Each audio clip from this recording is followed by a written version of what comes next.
You all can go ahead and get started here whenever you're ready. Yeah, just a second or two longer. No worries. I'm waiting for the number of participants to magically increase to 150, but I don't think it's going to. Okay, so let's get started anyway. So hello and welcome to the TDWG 2021 virtual conference. This is session SYM07 on digital extended specimens. And your moderators today are Andrew Bentley and myself, Alex Hardisty. The session will be recorded for later viewing. You can find notes in a Google Doc. The link is given here and someone please will paste it into the chat. Please go to there and scroll down and add your name as an interested person in this symposium. Thank you for joining us today to explore the potential of digital extended specimens and to hear outcomes of the community global consultation that took place earlier this year. This consultation was coordinated by the Alliance for Biodiversity Knowledge with help from the GBIF Secretariat. We want to say thank you to the representatives of these organisations that supported and assisted the consultation, especially those of you that acted as moderators and those that are speaking today. So on behalf of Andrew and myself, the Alliance for Biodiversity Knowledge, thank you for your support. We'll begin with a keynote talk, and I'll tell you more about that in a moment. And then we'll hear 4 talks coming from the consultation. The first of those talks will report on the overall highlights and outcomes of the consultation. The next 2 talks deal with building a global biodiversity commons network and with preparing the workforce to work with digital extended specimens. Finally, we'll hear a technical talk about moving towards a more transactional way of working with digital extended specimens with an example technical solution to support that. Each of these talks will be 10 minutes with a short time for questions after each one. And then towards the end of the session, we'll have some spare time for questions to all of the speakers and comments and discussion on all aspects. Please use the questions. Please ask your questions using the Q&A feature in Hover. And please also try to use the chat function in Hover rather than the chat function in Zoom, because then the chat and the questions are recorded. And it's much easier for the moderators only to have to look within Hover for chats and questions. The questions will be put to the presenters by a moderator. The chat function is of course available for conversing between the attendees, and I remind you to be polite and kind and exclusive and remember the TDWG code of conduct. Inappropriate use may result in you being removed from the session or the chat function being disabled. And of course, we're grateful for technical support from the University of Florida conference team, and please bear with us and with them if there are any technical difficulties. We hope that you enjoy the session. Okay, now I'm going to introduce our keynote speaker to kick off the session. As an outdoorsy type who enjoys losing himself in wild places, that's his own description, not mine, Michael Webster spent his high school and college years wondering how to make a paying job out of his passion for nature and watching how animals behave. Today, Mike is the Robert G. Engel Professor of Ornithology and Director of the Macaulay Library of Biodiversity Media at the Cornell Lab of Ornithology, where he researches and teaches about animal communication and behavior, especially among birds. Many of you will know that in 2017, Mike edited and published a book entitled The Extended Specimen, a collection of essays intended to initiate a renaissance in collections-based birds research. The essays highlight the opportunities that come from using existing specimens in new ways and from extending the scope of the specimen concept itself to include other things than biological or geological materials, such as audio, video, photographic recordings, and a wide range of other kinds of data. It's this latter aspect of extending the specimen concept, combined with a notion of representing specimens digitally on the internet as self-standing, trustworthy information objects, that is the topic of today's symposium. Mike is keenly aware of the importance of specimens and the kinds of research that they can enable. And today he's going to talk to us about how the digital extended specimen will enable new science and new applications. And this will set the scene for talks that will follow. Welcome, Mike, and thank you very much for your talk.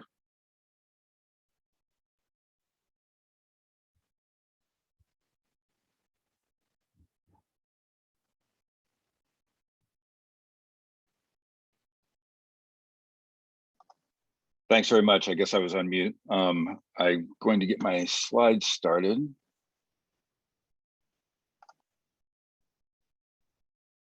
Whoops.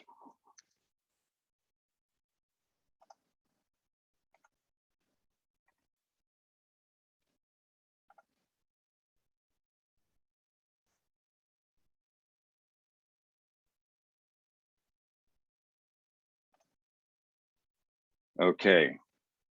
So hopefully you can all see that.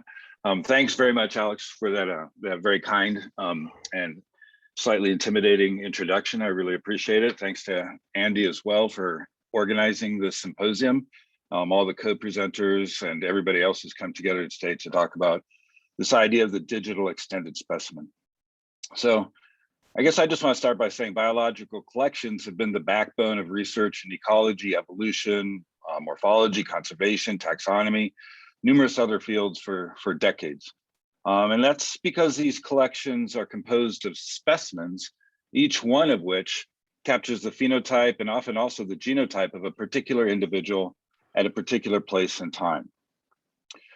Take, for example, these two specimens of the magnificent riflebird, one male and one female specimen. From these specimens, one can easily determine the differences between riflebirds and other species of birds. You can also assess the morphological differences between the sexes within the species. And moreover, these specimens can be examined in other ways to reveal other aspects of the biology of this particular species. So for example, morphological traits can be measured directly from the specimens themselves. Chemical isotopes can be extracted to look at things like diet. The microstructure of feathers and other traits can be examined microscopically. And DNA can be extracted for genetic analyses. But these standard specimens, of course, don't capture all dimensions of the individual's phenotype, but fortunately, these other dimensions can be captured using other data and other approaches.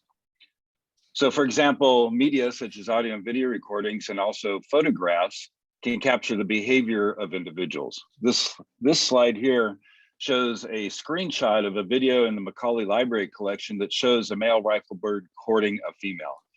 This video reveals the behavioral interactions between the male and the female during courtship at a particular place and at a particular time. And so in a sense, this video is essentially a media specimen that captures the behavioral phenotype of this population. And I think I forgot to share sound, so I'm gonna reshare here. Sound. Okay, going back to my slides.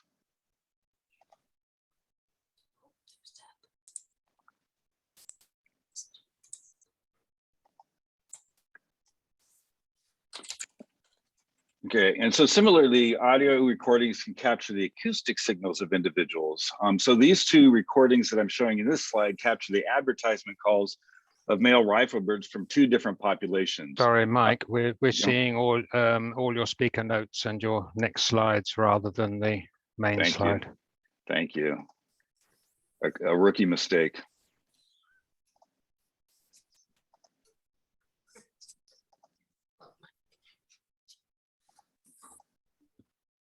Better now? Yeah. Okay, great. So this slide, as I was saying, shows audio recordings that capture the acoustic signals of this population, the male advertisement calls in particular. So the first call shown on the top is what male riflebirds sound like in Queensland. And the second recording on the bottom is what they sound like in Irian Jaya.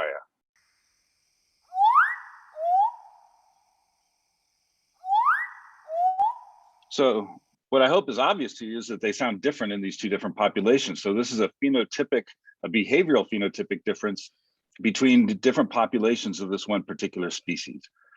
So recordings like these, as well as videos and photos, can be used to examine variation in acoustic signals and other behavioral traits across populations. And so specimens like these, whether media specimens or traditional physical specimens, are the basis for much of the important research in a whole diversity of different fields. And in recent years, there have been a number of important advances for increasing the research power of these biological specimens. So the first is digitization itself, which is creating a fair digital representation of the physical specimen that contains data about it. And this digital representation can be hosted in appropriate databases in the cloud, which makes the specimen far more accessible to researchers. Second, technological advances have made it possible to use specimens in new and more powerful ways. So for example, from this frog specimen, it's possible to get good measurements of external morphological traits, but it's far more challenging to get measurements of internal traits. But fortunately, new methods in computed tomography or CT scans make it possible to visualize the various layers of internal traits and even internal traits like endoparasites and things like that. We can also collect samples and associated data that are typically curated apart from the physical specimen itself. So for example, blood and other tissue samples can be collected for genetic and other analyses. We can also collect photos that capture what the animal looked like in life, or audio video recordings that capture its sounds and other behavioral traits. We might also collect parasite samples from the frog that are sent to an invertebrate collection. And there might be also field notes or photos of the field site associated with the entire collecting event. All of these are useful data and samples in their own right, but they'll be synergistically most powerful if they're tied back to the physical specimen itself. Of course, in some cases, the physical voucher specimen may not exist. For example, blood samples or parasites or recordings may have been collected for individuals that were not themselves collected as physical vouchers. And this is because there are sometimes ethical, legal, or logistic limitations on how many vouchers can be collected. But while voucher data are the gold standard for research, samples and data lacking a voucher are still valuable and can be used for a lot of different kinds of research.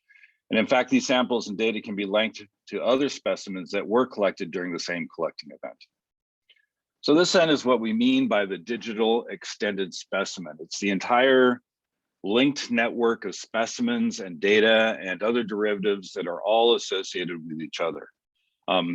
Others in the symposium will be discussing details of how we can make the digital extended specimen concept a reality. But what I want to do in this talk is focus on why we should bother to do so. And what I will do is argue that developing a network of digital extended specimens creates opportunities and facilitates new areas of research and also enables whole new applications.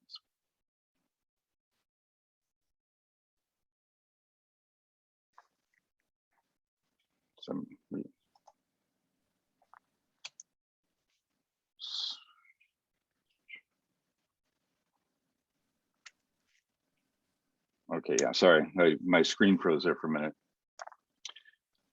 And the first point I want to make is that the digital extended specimen greatly increases data quality and reliability. In particular, tying the derivative data and samples back to a physical voucher specimen provides that important reference point that is critically important to many applications and research uses.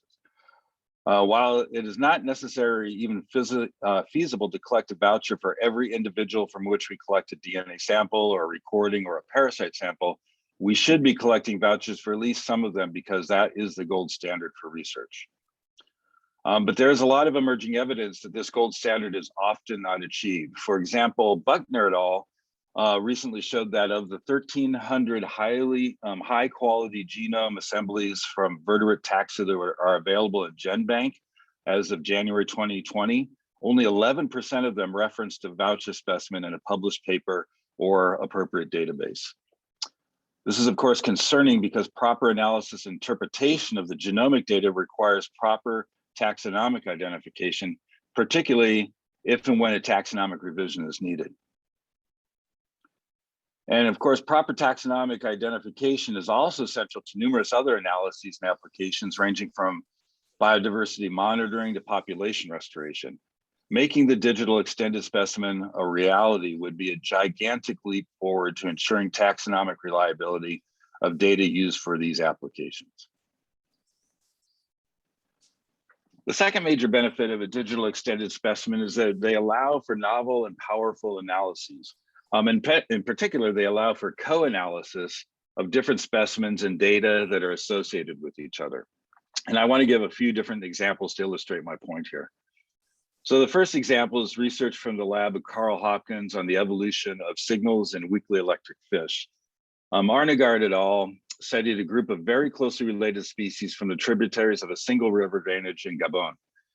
They used physical specimens to show that many of the species are nearly identical morphologically, and isotopic analyses derived from tissue samples argued against strong dietary differences between the species as well. So these results together strongly suggested that speciation in the species flock is not being driven by ecological differentiation. But then they analyzed recordings of the electric organ discharges from the same species and showed that these species differ very strongly in their weakly electric signals that they produce. This supports the hypothesis that sexual selection is leading to divergence in mating signals, which then leads to reproductive isolation. Examination of the electric organs in specimens, in turn, can reveal the morphological changes that are leading to signal diversification. And then the same research group also uncovered some interesting cases of cryptic species in this group, that is coexisting sympatric species that were morphologically nearly identical but differed in their electric signals. Skip that example. Switching to birds, a PhD student in my lab, Dan Baldassari, used feather samples collected from individual red-backed prairie wrens across the range of the species in Australia, and they found morphological decline in plumage coloration, which is shown in red in this graph, with higher values on the y-axis being more red and lower values being more orange. So Dan found a morphological decline in this plumage coloration, which was consistent with two subspecies that had been described in part based on plumage color.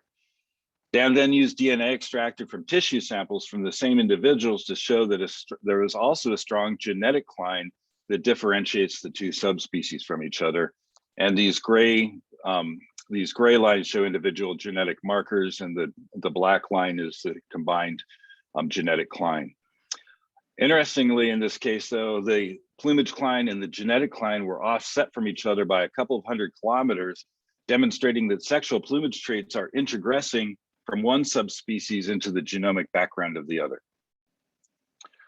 And just one last example, the digital extended specimen network will make it possible to co-analyze different specimens that are related to each other. For example, one could co-analyze specimens of ectoparasites and also specimens of the vertebrate hosts from which they were collected to explore host switching and range expansion by parasites and other pathogens, including diseases that might jump to humans. Similar co-analyses of associated specimens can be used to understand the evolution of mutualisms, such as between plants and their animal pollinators. So all of these various examples that I've run through are intended to illustrate just one general but very important point, and that is that detailed co-analysis of associated samples and specimens allows us to address novel and important questions in a number of different areas. A few years ago, this sort of research would not have been possible at all, and today it is very difficult at best. But a robust digital extended specimen network will make this sort of research possible moving forward.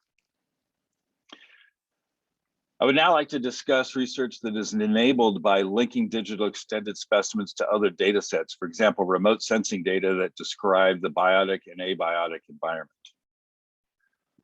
So for example, Belize et al. Were interested in understanding the factors leading to population declines of an endangered lepidopteran, and they used historical occurrence data from museum collections, all collected over several decades, and combined those data with land use data and ecological niche modeling. And their analyses showed that historical changes in the patterns of human land use drove population declines, providing valuable information that can be used for appropriate management and restoration efforts. So similarly, a recent study by Bascomte et al. Used information on pollination networks and distribution modeling based on occurrence data for 244 plant species to show that some pollination networks are far more susceptible to extinction than others, and with, in particular, Mediterranean population network, pollination networks being particularly at risk. So these sorts of approaches can also be used to better understand biotic responses to ongoing climate change. A pretty cool recent study by Weeks et al. Used a 40-year series of bird specimens collected at a single location in Chicago, combined with NASA remote sensing surface temperature data to show that warming temperatures are driving reductions in body size, but also increases in wing length across a set of 52 different bird species. And of course, similar studies of other collections and other data sets are beginning to show morphological and also phenological change in response to ongoing climate change. In my lab, PhD student Maddie Orr is using data from an extensive series of black-throated blue warbler specimens at the Smithsonian Institution, and also associated tissue samples that she's using to extract DNA, combined with remote sensing data to look for signatures of local adaptation, both morphological and genomic, across the entire range of the species. Her studies are ongoing, but already they're yielding some intriguing results, and we're seeing areas of a strong genomic differentiation between populations, and where she's now looking to see if those map on to remote sensing data on environment. There are also important practical applications for these approaches, such as identifying sources of ivory from poached elephants. So Wasser et al. Have been using genetic analyses from samples of elephant dung to develop a genomic map across the ranges of both savanna and forest elephants. And then they examined genetic markers from seized ivory shipments and mapped those onto this genoscape, this genetic map they've made from the dung samples, to show that all three, the three different seized ivory shipments had all originated from the exact same region of Africa. And this led to the identification and actually arrest of a key smuggler. Moreover, this sort of information can be combined with landscape use data to identify factors that contribute to poaching risk for these animals. Okay, so in closing, I just want to demonstrate one last point, and that is that a robust digital extended specimen network will also allow for specimens to be used and analyzed in new ways, ways that we're only barely beginning to understand now. And we'll tie those analyses and derivatives back to the original voucher specimens. So we're already seeing new uses with respect to CT scans, as I mentioned earlier, measurements that can be taken directly from digital scans, powerful new uses for DNA and isotopes extracted from specimens. An important point here is that the data referenced by a digital extended specimen can be accessed and manipulated increasingly by computers as well as by humans, and without needing to access the physical specimen itself, and also not needing to bring all the data back to one single place to process it.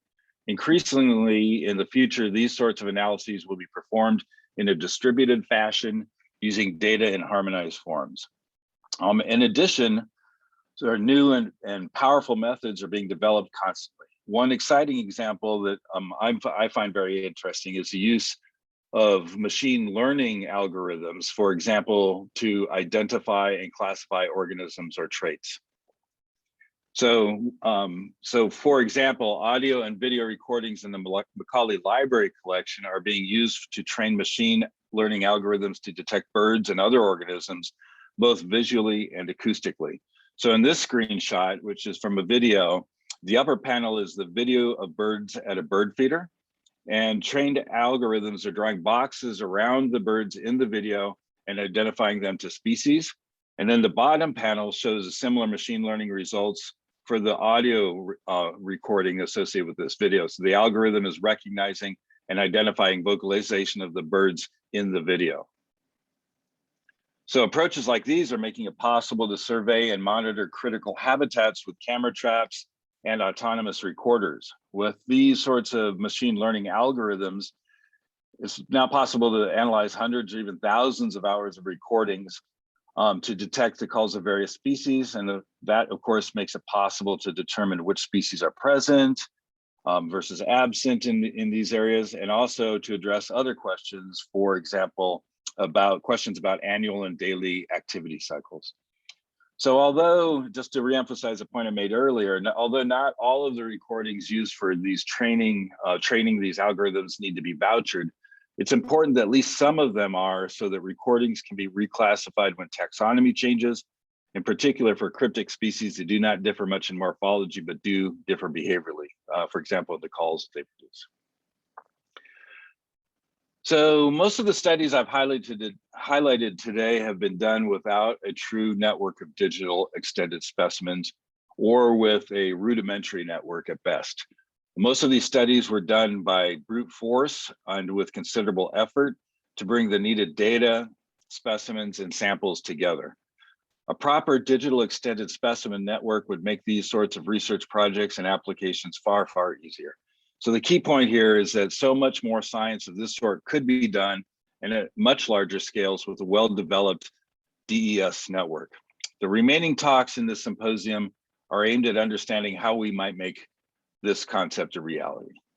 And with that, I'd like to thank many colleagues who discussed these topics with me, and again, the organizers of the symposium. So thank you very much.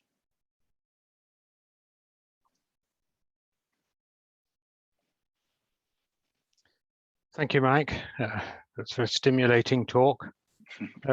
Andy, are there any questions in the chat? We have a single question in the Q&A for you, Mike. From Jorrit Pullen, he says, you seem to suggest that the extended specimen does not yet exist. However, in the conference, many projects have shared existing links between specimens, their related taxonomies, occurrences, etc. What is different between these existing links and the yet to be introduced digital extended specimen? That's a great question, an important question. So I was trying to touch on that in the last couple of slides. It's not that the extended specimen network or the digital extended specimen concept doesn't exist at all. There are linkages that are made between samples and associated derivatives, associated voucher specimens, but the extent to which this is being done and practiced is very spotty and inconsistent. And the technological innovations and also workforce innovations needed to do this at scale do not yet exist. Just as one example, when I came to the Macaulay Library here as director about 12 years ago, we had several thousand bird recordings in our collection, audio recordings in our collection, which in the notes field said specimen collected. And in maybe 5 of those cases, I actually had a catalog number for that specimen, knew which collection and where it existed. For all of the others, we didn't know. It's just, it hasn't been part of the workforce training or the technology to do this at scale. So I hope that answers the question.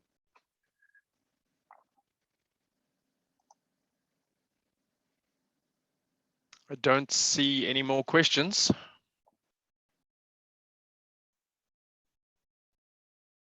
Happy to answer any that pop up.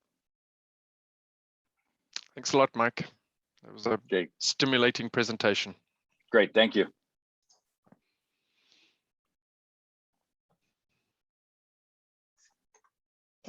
May I ask one? It's Deb. Of course. Hi, Mike. Hi, Deb. Then you just gave a cool example though. What's different about what you do now compared to when you first got there so that it doesn't just say specimen and whatever in the notes field?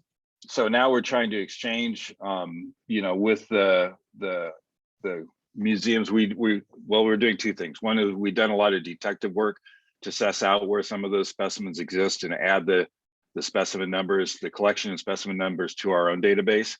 And then what we're trying to do and have done at a small scale is do co-collecting events where birds are recorded and specimens are collected and the data are collected at the point of the collecting event itself, so that all the information is tied together from the get-go.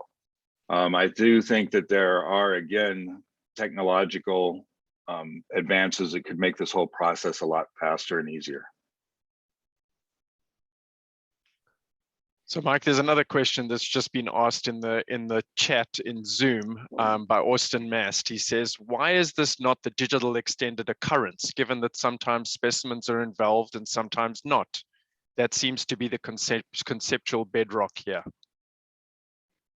Yeah, of course, the distinction between occurrence data and physical specimens is a real one. I think that is that's a valid and good point. To me, the distinction, the important point here is that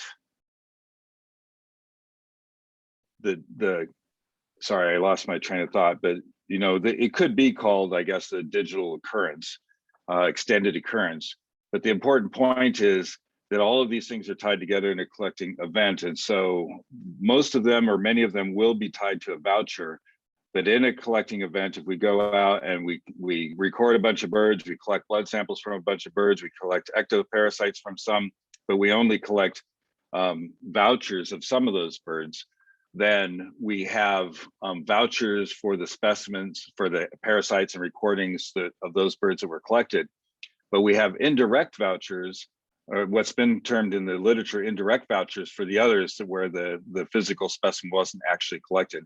I sometimes call those population vouchers. So individuals from the same population, same place and time that were collected that can help ground truth some of the other recordings. But there is an important distinction to be made there, I agree. And there's another question that's come through from Cynthia Parr, who says, can you comment on how best to share and document the code and scripts for linkages associated with these extended specimens and the scalable analysis you are talking about? And I think some of this will probably be answered by Nelson's presentation later on. Right. My answer to that, Cindy, is no, I can't comment on that. That's not my area of expertise, but I do know that the talks that are coming later will be able to do a better job. And I think there's another question here by Richard Levy, which is going to be answered possibly by Anna's talk, which is, are there any efforts in the works to address the lack of training on creating digital extended specimens at scale, workshops, for example? Also, where does current GBIF infrastructure fall short on supporting this type of data network?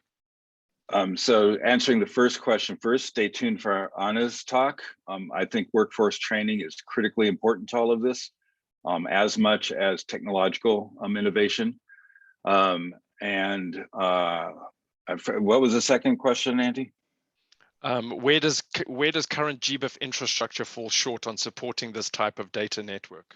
Yeah, and I think Joe Miller, I can't comment on where GBIF infrastructure falls short at this point, but that I think it's important to analyze GBIF and other entities that are involved in this game to understand where are we falling short and where do we need to develop. Not wanting to speak to Joe directly, but one of the innovations that GBIF has just put in place is their new clustering tool, which allows you to cluster like organisms based on critical data. So that's a good step in the right direction. Right.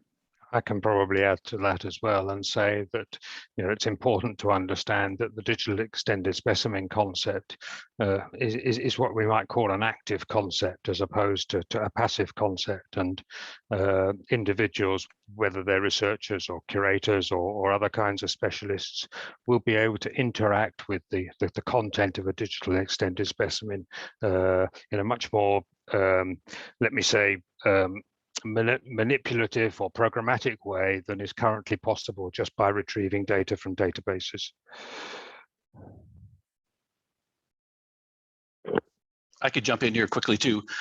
So this whole discussion has kind of helped GBIF think about our data models, and in order to aggregate these digital extended specimens, we need to be able to appropriately model the data that is coming in. So we have started to relook at how we are modeling data coming into GBIF and improving that so that we will be in the position to better manage digital extended specimen linkages as they come in large volume. So there's another question that's just come in from David Shorthouse. What proportion of the world's specimens can be extended? How do we ensure that specimens that will never be extended remain valuable in the eyes of administrators? Now, that's an interesting question. My gut answer is all of them can be extended. And we need to continually argue for the value of our specimens, whether they're extended or not. But associating data with specimens and associating different specimens with each other is, in theory, applicable to any specimen as far as I can see. And there are surely extensions that we do not even understand yet. There are things that we can possibly do with our specimens in the future that may that we may not even understand. That's right. And if you think about, the extensions include derivatives of the specimens. So that would include CT scans, photos, measurements, anything like that. Those could all be linked back to the specimen itself.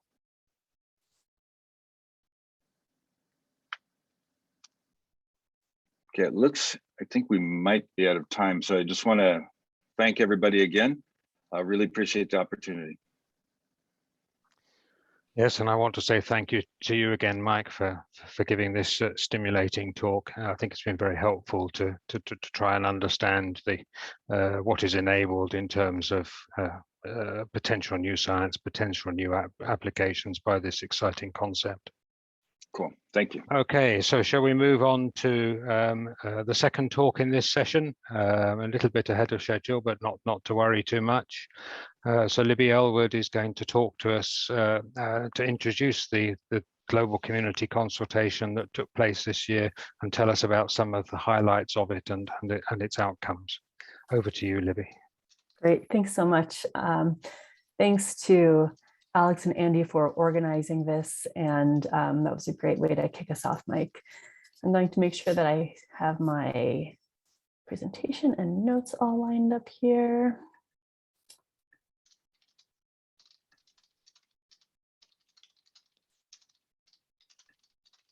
All right, can someone confirm that you're seeing the right view of some we slides do. here? We do see it.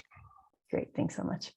All right, so as Alex introduced this, I'll be focusing on the highlights and outcomes of a global community consultation that took place this year. There were 2 phases to it, and so I will walk us through some of the highlights and outcomes of that. And I'll just also mention here that while we have a fairly robust author list there, this doesn't include nearly all of the moderators and participants and everybody who was involved with the consultation. So a huge thank you to everybody who played a role of any kind in this consultation. Of course, it took a whole community to pull this together. So for the last several years, there have been growing conversations about the exciting possibilities of digital representations on the internet of billions of specimens, as Mike shared some great examples of. In Europe, DISCO has been developing the digital specimen concept, and in the US, we find Beacon's extended specimen concept, and they're comparable. Both seek to connect and align all information related to a specimen. As both of these concepts grew and gained interest in their respective geographies, it became clear that uniting them would be an important step for the community and to make progress on the goals and objectives of these concepts. It's also worth mentioning that this came up in the after the last talk as well, that GBIF has been bringing together potentially related biodiversity records by matching similar entries in individual fields across different data sets mediated at GBIF. And the new clustering algorithm gives us a taste of the possibilities of a fully integrated biodiversity data in the future. There are complementary but differing visions of the digital extended specimen model, and the biodiversity and biodiversity informatics communities have been discussing several critical areas with technical, financial, social governance, and professional implications as they relate to next steps in converging the digital and extended specimen concepts and implementation. This is critical in order to achieve collective consensus on the vision, model, and way forward from where we are today. It's also important that the entire global community is engaged and has access to the latest technical and social developments and thinking. And at last year's TDWG conference, hopefully some of you guys were there as well, there was discussion about building a fully integrated digital data infrastructure, and many of us signed a letter of intent demonstrating interest in working together on a global specification and interoperability for the DES. The Alliance for Biodiversity Knowledge and GBIF's Community Forum provided structure and a platform for continued and deeper discussions on several topics of interest in the DES. The consultation included 2 phases. Each phase kicked off with a webinar presenting the discussion topics that were open in the online forum, an introduction to the forum itself and how to use it, and opportunities for participants to ask questions. And if you navigate to the consultation pages on the discourse forum, you could find recordings of these webinars, which might help provide some additional perspective for some of this as well. The overarching goals of the consultation were to expand participation in the process, build support for further collaboration, identify important driving use cases, identify significant challenges and obstacles, and to develop a comprehensive roadmap towards achieving the vision. So I'm going to spend the next series of slides summarizing the discussions that happened on the forum related to each of these topics. This was no easy task. Each topic produced rich and vibrant discussions, so condensing them down to a sentence or two really doesn't do them justice. So I hope that these summaries serve more as a way to whet your appetite to go into the forum and to explore the full discussions with all of their nuance, detail, and links out to related resources. Topic 1 was making FAIR data for specimens accessible, and contributions to this topic iterated the need to assign persistent identifiers, and that institutions and those responsible for assigning identifiers must maintain the link between a digital specimen and the corresponding physical specimen. This, of course, while meeting regulatory, ethical, and other sensitivity obligations. Topic 2 focused on extending, enriching, and integrating data. There seems to be no shortage of data that can be integrated. However, a roadblock to accomplishing this is insufficient publishing mechanisms. A more transactional mechanism is needed to support areas of the work being beyond just the technical. Supporting social aspects of the work, for example, will allow the connections, annotations, and attributions of the work to be made more visible in real time. Topic 3 was annotating specimens and other data. Clearly, annotations are an important extension of a physical specimen and have the potential to play a role in developing funding streams for implementation. However, as with so many extensions of the physical specimen, it is critical that there is trust in the annotations completed by both humans and machines if they are to be used at all. And attributing the work done was topic 4. When uncovered, the fascinating yet often hidden histories beyond collections, including information about the collector and collection locality, can aid in data discovery, as well as advancing the research prospects of the institutions and individuals. Involving institutions and individuals along with publishers in discussions about the attributions will ensure fair application and use of the derived metrics. Topic 5 was analyzing and mining specimen data for novel applications. This graphic can compete with Mike's sonograms that actually played interesting songs, but I did want to include at least some of the representation of other types of specimen-related information aside from the physical specimen. So here's a sonogram, and I have some of the other types of extended data as well in my other images. In this topic of analyzing and mining specimen data, discussion on ways that the digital extended specimen is poised to contribute to timely research using data from infrastructures that may be supplying data in a variety of ways. This also ties into developing workforce training and resources for those collecting, managing, and using biodiversity data.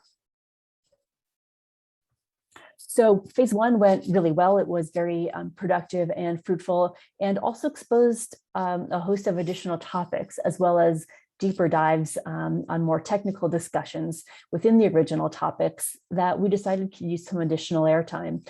And thus phase 2 was started this past summer. So as with phase 1, phase 2 kicked off with a webinar that laid the groundwork for the whole discussion.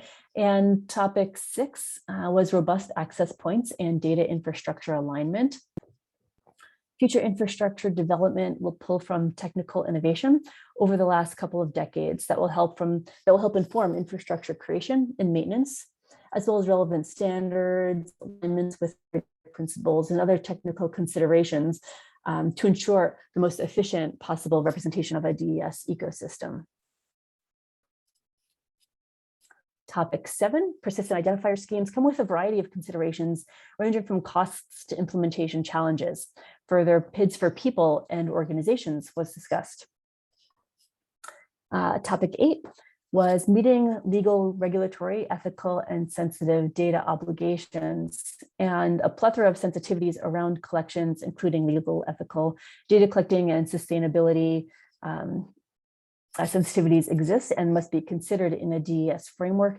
And these discussions were pretty rich and diverse as well.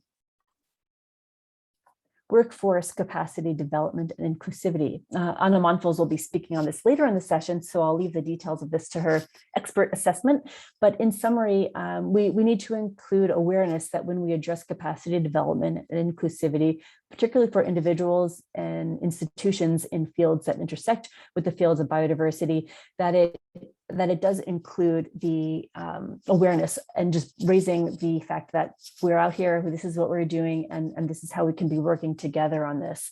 That goes along with the more often discussed areas of diversity and inclusivity. Topic 10, transactional mechanisms and provenance.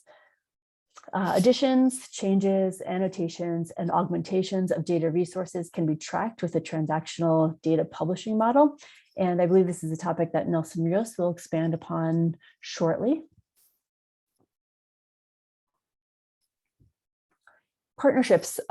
This is a really critical part to efficiently and effectively find solutions to biodiversity issues. And I'll leave some of these details to Deb Paul and Joe Miller, who have given this quite a lot of thought, and we'll be speaking more on this in a second. So there's a lot of work still to be done before implementation of the digital extended specimen, and the consultation highlighted many of those directions, provided creative and interesting perspectives, and continues to serve as a resource for the people and institutions at the forefront of this work. When we digest it all, we see a few steps that came from several of the topics, things like continuing to learn from the biodiversity community and provide training and education about the digital extended specimen, connecting and engaging with existing and new stakeholders, others in adjacent fields, and people at every corner of the digital extended specimen. And we need to experiment and prototype using use cases, past research and development, and anticipated future needs as guides to an implemented digital extended specimen. As I mentioned at the beginning, there were dozens, if not hundreds of people involved with the consultation. So thank you to everybody who supported, contributed, organized, and took part in the consultations. And while the consultation period is no longer active, these conversations are, and we welcome your insights and perspectives and hope that you will join in these discussions, because they really are enriched by the different communities that we engage with. So please continue to talk about all of this. And with that, I will stop sharing my screen and move on to the next speaker.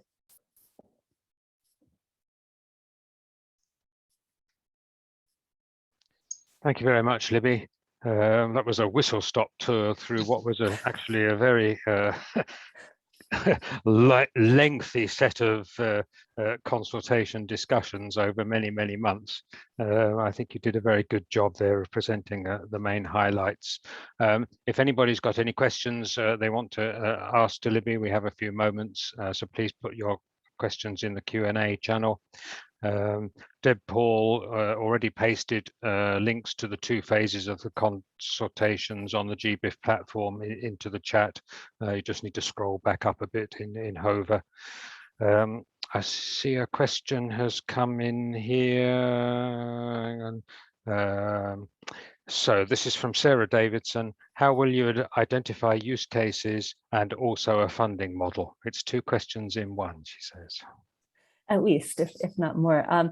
Yeah, thanks, Sarah. That's a great question. Right now we are, and through the consultation, several use cases and funding models were identified. So there are some that came out of the consultation process, as well as discussions and conversations surrounding it in meetings that have happened.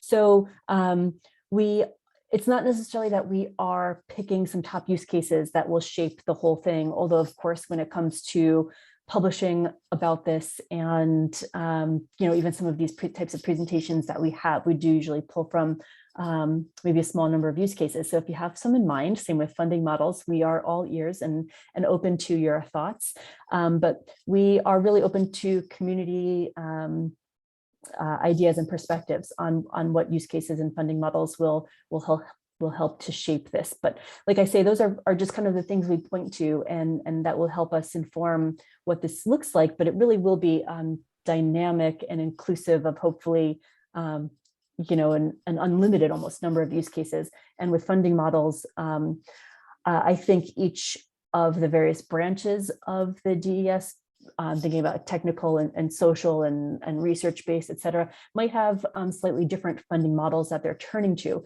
And it could range from very small scale, local types of funding that might fund something at an institution or at a national level, but then that could feed into the larger model or the larger digital extended specimen implementation. So I think we're kind of going small, going big, and open to considerations across the board.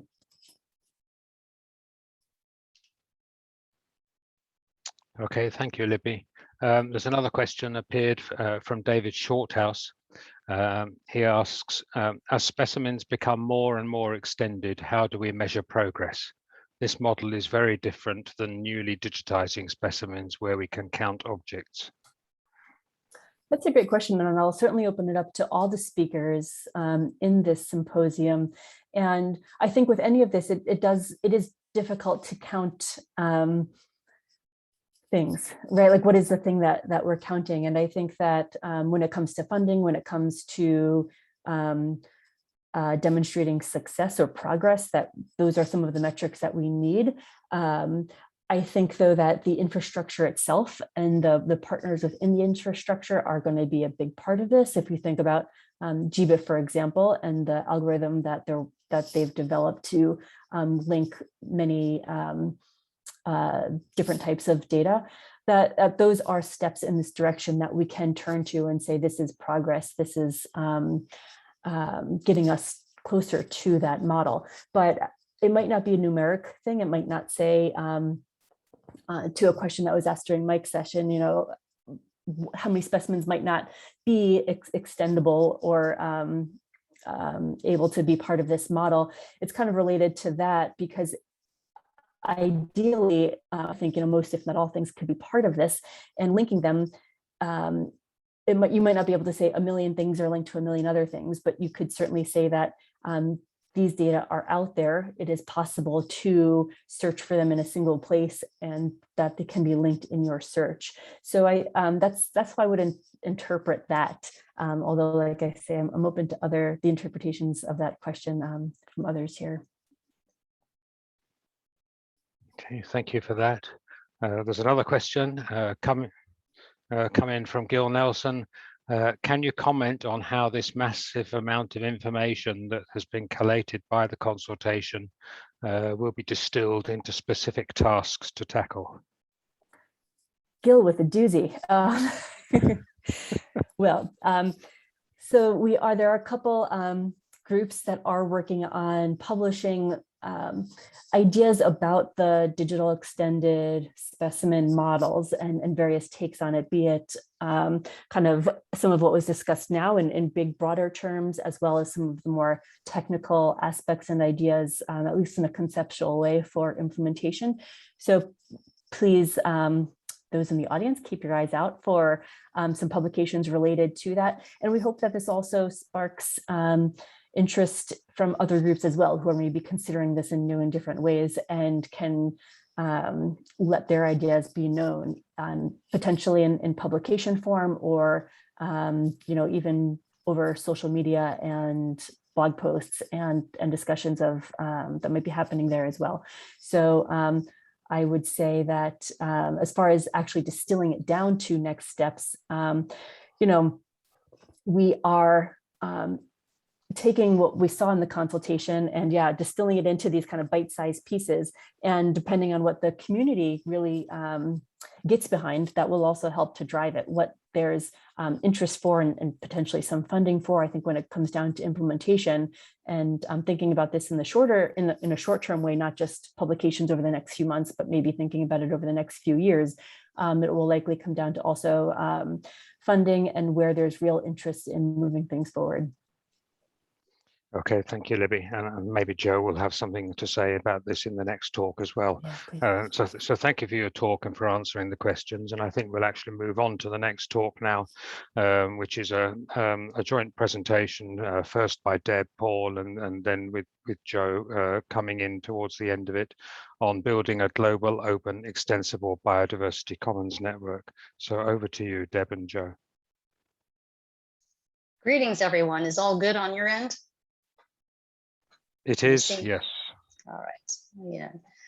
So in this talk, we would like to focus on recognizing what's needed for the digital specimen and the network that specimen object or occurrence exists in, and whose needs it serves. Our focus in this talk centers around what we've learned so far about partnerships and collaborations to realize a biodiversity commons network.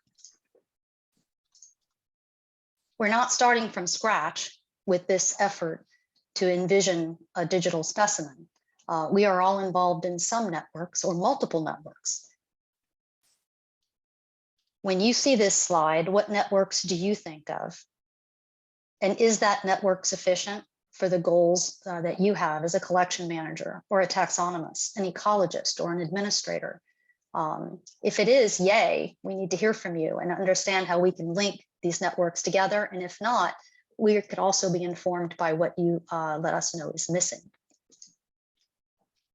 Moving towards this extended specimen, and how do we get there? And so in these two visions, one thing you can clearly see here is going to be the importance of identifiers for all different pieces related to a particular physical specimen. And we have so much data all the time. That's great. We need it to address health, climate change, food security, clean water. But there's more types of data that we need to interlink to address our most needful scientific questions. But for example, where are the humans in these visions? So we need identifiers, but that's not all. And this start is about a particular part of envisioning a biodiversity commons network. To do this, we need your input on what these partnerships and collaborations could look like and how to connect them and to get to the research we want to be able to do.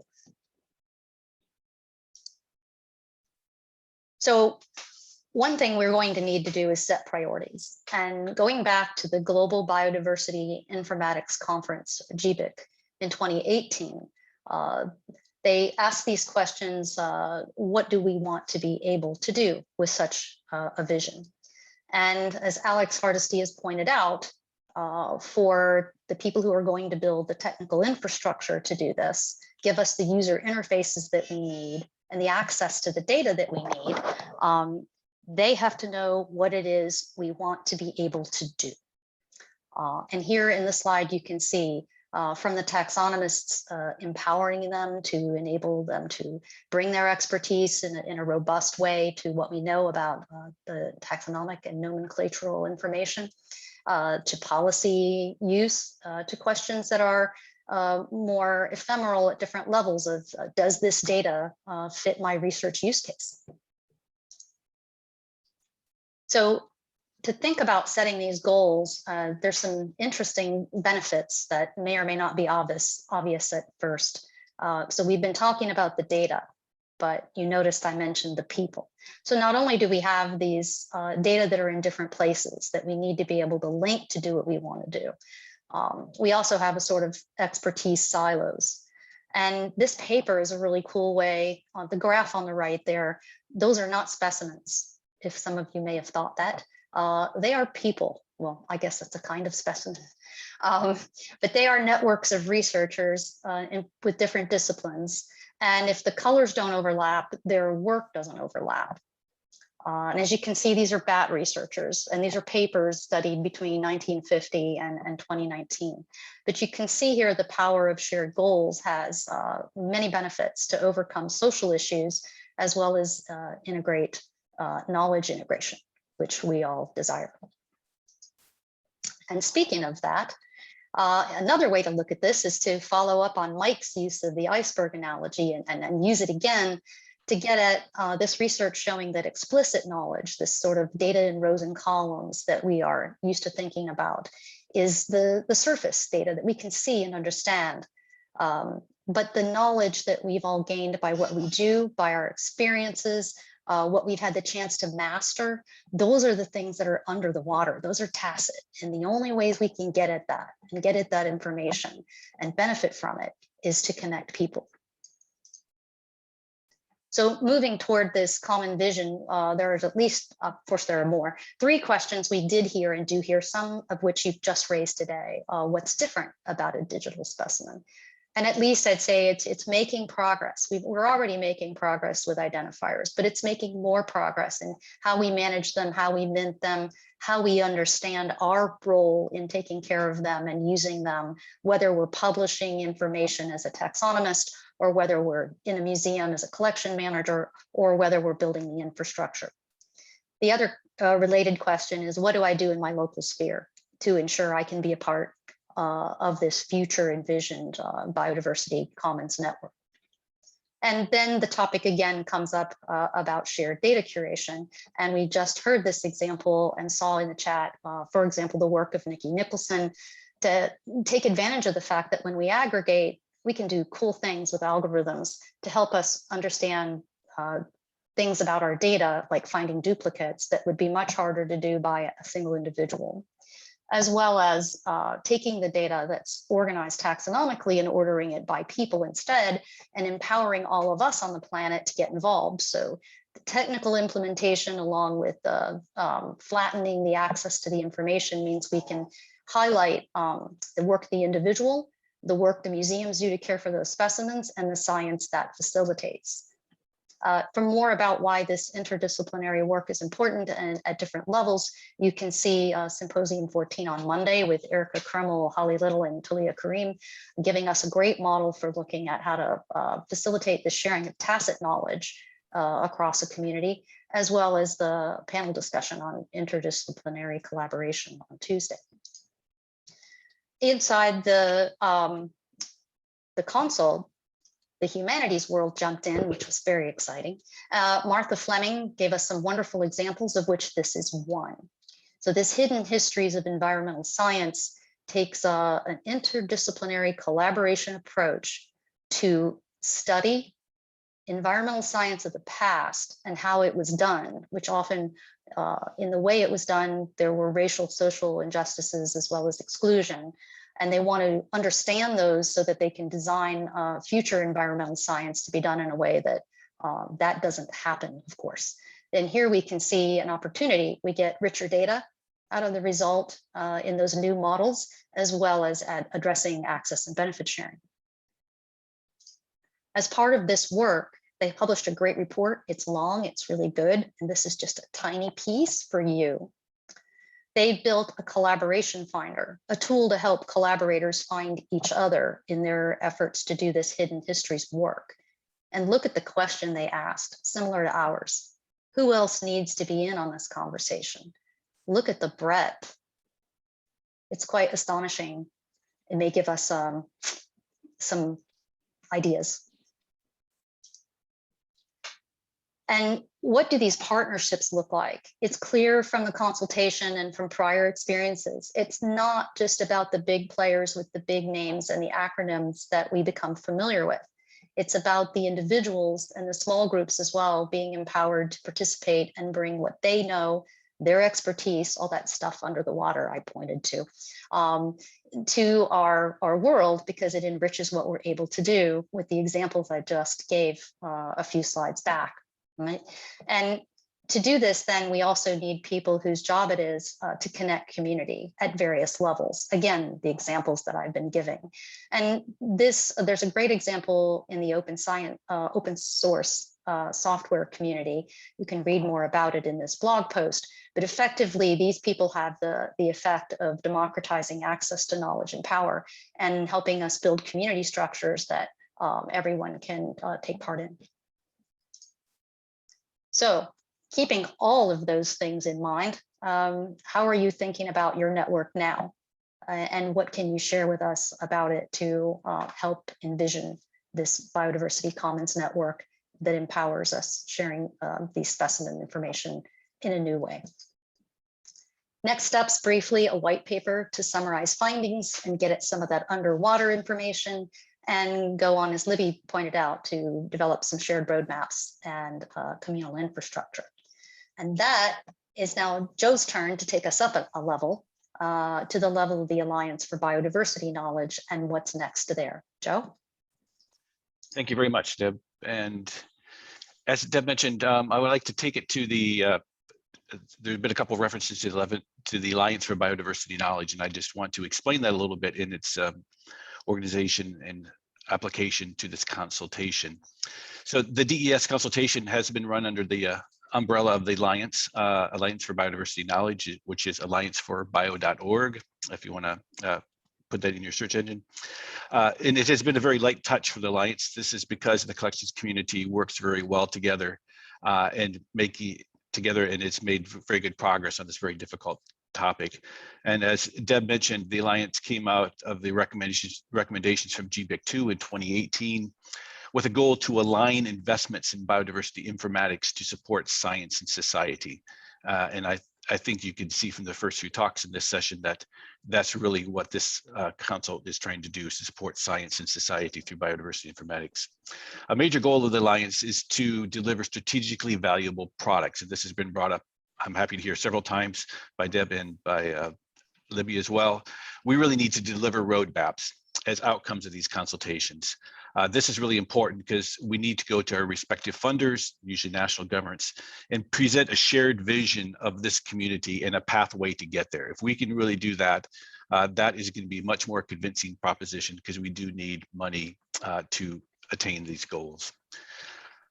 So due to the interests from the collections community, most of the Alliance proto projects have been from the collections community and their data, such as the digital extended specimen, catalog of life, and bicycle, which I hope you caught our symposium earlier today.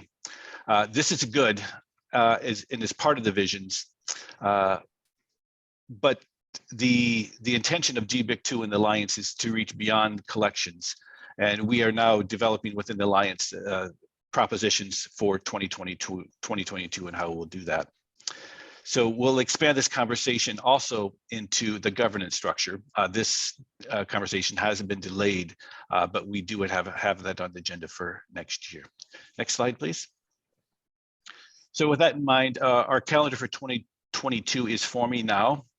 One of these non-collections-based events will be in February, unknown dates yet, but we will schedule a workshop on the post-2020 Global Biodiversity Framework.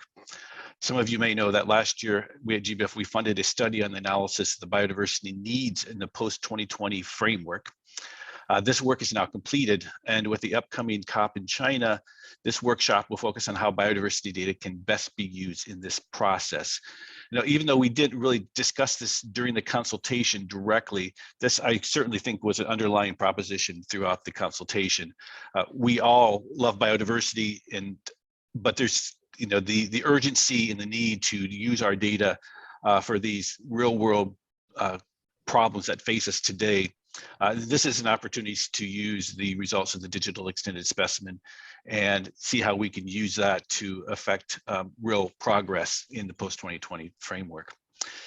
In the second quarter of 2022, we will hold GBIC 3, co-hosted by LifeWatch Eric. This is kind of we have thoughts for two dual roles with this. As I mentioned, our bicycle project in Europe, we have to deliver a network graph, which is basically a product of the grant, which is basically an update of community knowledge that is needed for the bicycle project to be successful. And we want to share that with the community and then use that as a springboard to have a discussion on the governance of the Alliance. We still have a lot of planning to do on this. And of course, any kind of governance discussion requires broad participation. As I mentioned in the last slide, we want to expand our consultations to deliver beyond collections into thematic consultations, focus on societal needs. So we do hope to have a more thematic community-based consultation later in 2022 as well.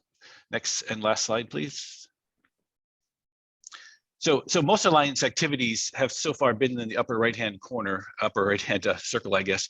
You know, these collections-based consultations. And these are important, but as I mentioned, the Alliance's mandate reaches further out to proactively engage with engaging our data in policy in other communities. We propose to do that next year in the post-2020 Global Biodiversity Framework consultation and other thematic consultations throughout the year. But really, the key message for this part of the talk is that for the next year, we really need to make sure that these individual activities really serve the larger strategy and goals of our community and of the Alliance. So it's not just to make the digital extended specimen, it's to make this community of knowledge to be used in the best possible way to gather and attain our collective goals to further our science and to support policy. So, and in order to do that, we need to have a discussion in the GBIC 3 framework about the governance of the Alliance and how, as Deb mentioned, do small groups and individuals join and participate in this initiative. Thank you very much. One more slide, which is our thank you slide. Thanks, everybody. Okay, thank you, Deb and Paul. Are there any questions for Deb and Paul? Joe. We can come back to it in the time that we have at the end. I don't see anything appearing in the Q&A channel at the moment. So we'll move straight on to the next talk, which is by Anna Monfils, who's going to talk to us about developing the capacity of the workforce to work with digital extended specimens. Anna, over to you. And we can see your slides. Yes, we can see your slides. Oh, and can you hear me? Yes, indeed. Then we're at a win right now. Okay, thanks, Alex. Thanks, Andy, for you guys' work to pull this all together. I'm coming in here talking a little bit about workforce, having heard a lot of really exciting things over the last couple of days about the future of collections and the extended specimen. So as we look to the future of natural history collections and global integration of biodiversity data, we are ultimately going to be reliant on a diverse workforce with the skills necessary to build, grow, and support the data tools and resources of the digital extended specimen. So the future DES data curators will be charged with maintaining resources created through the DES, which will require skills and resources beyond what is currently available to most natural history collection staff. So here are several papers that have addressed what some of those emerging skills might be. So training of the DES data curator will need to include skills and content from data science, biological informatics, and computational science. But the DES data curator will also need to be proficient in new and evolving skills for 21st century collecting, including generating the born digital data and linked data that define the extended specimen. And alongside these new and emerging training needs, we will need to continue training in foundational skills in organismal biology and taxonomy. So this represents an expansion rather than a shift in the skills and concepts we expect out of biodiversity curators.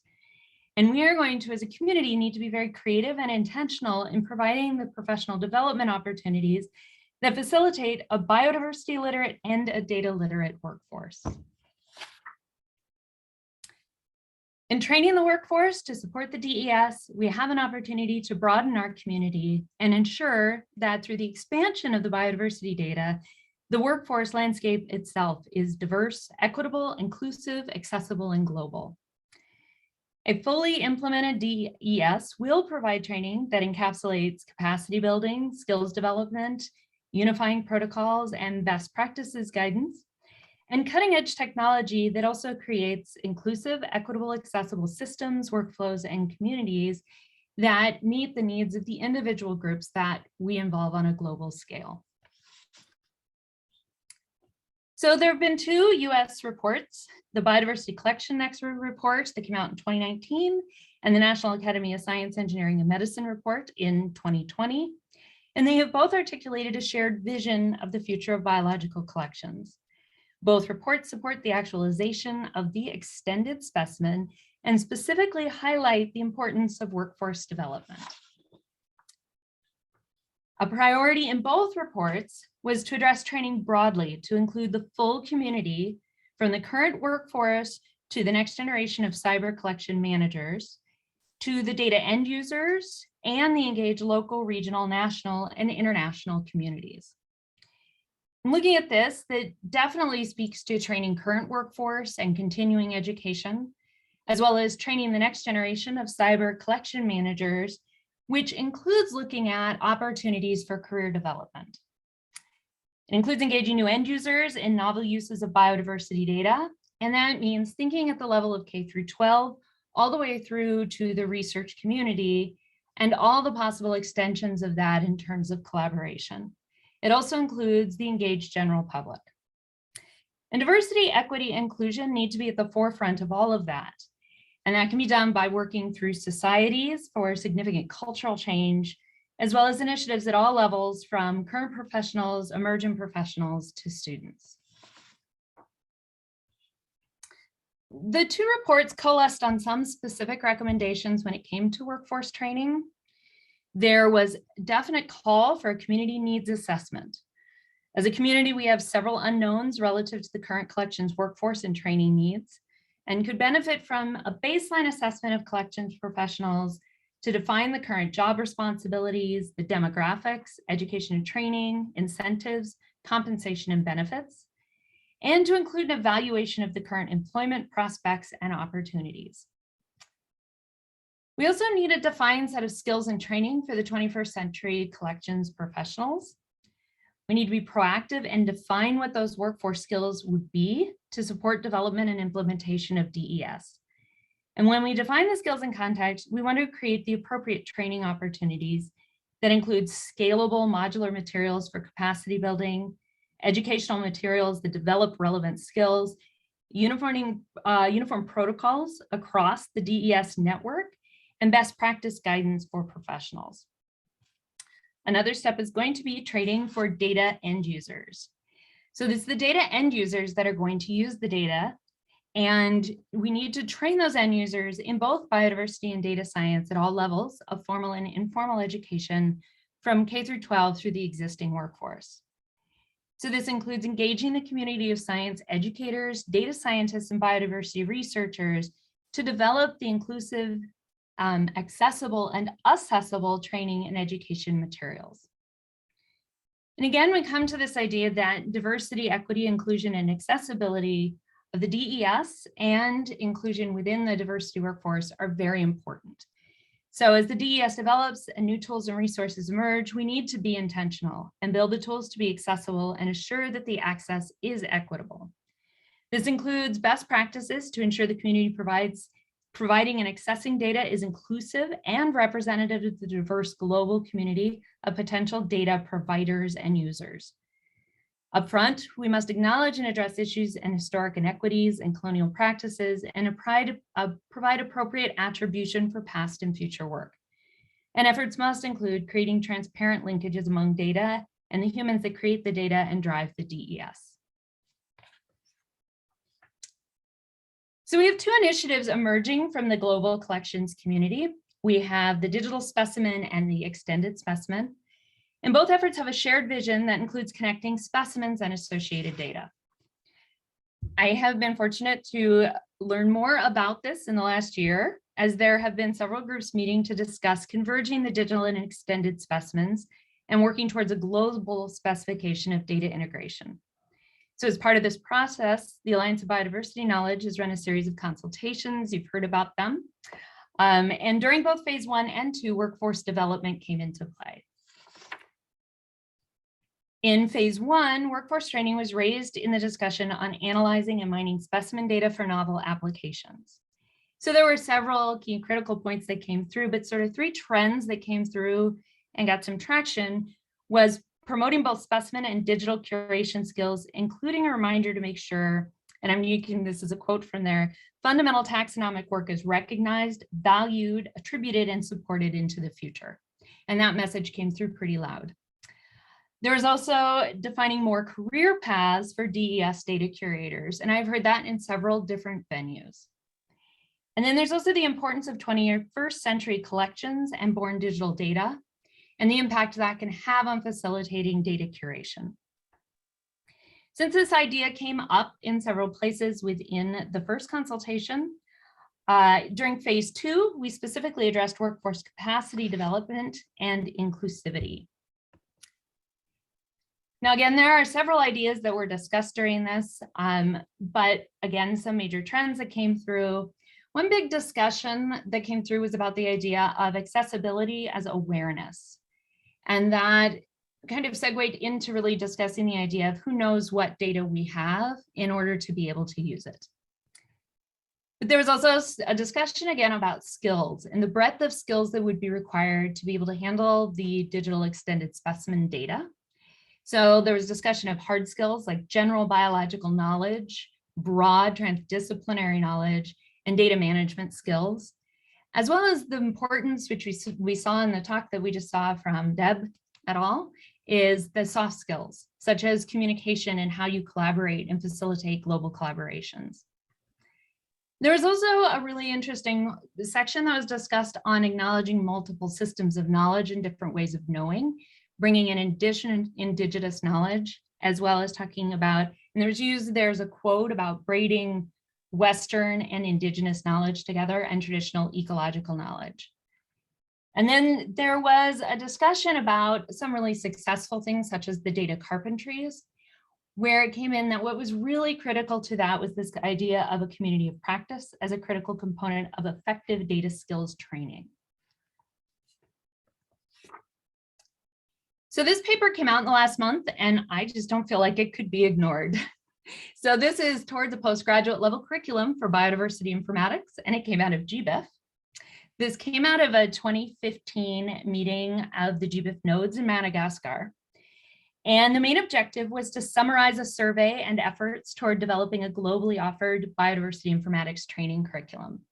So I was pretty excited when I found this paper because it does address one of the many needs within the workforce training and proposes some ideas. And when distilling them down, they align with a lot of the recommendations coming out of several of these different efforts. Talks about building strategic partnerships to build a biodiversity informatics training curriculum, talking about working with existing educational initiatives and training initiatives, mentions many phenomenal programs that are already in place and effective. It talks about conducting a survey to address training needs. Definitely speaks to the need for those of us thinking of working on such a survey to be talking to each other. It talks about developing a holistic, sequential, and modular curriculum with multiple entry points or different ways to kind of enter the watershed and learning about the information with the digital specimens.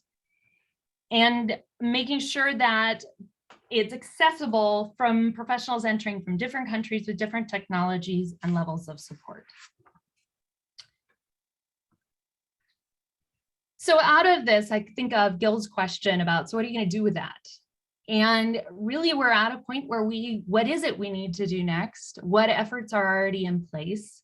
And what are sort of the small gains, medium gains, or long-term gains of thinking about a broader training?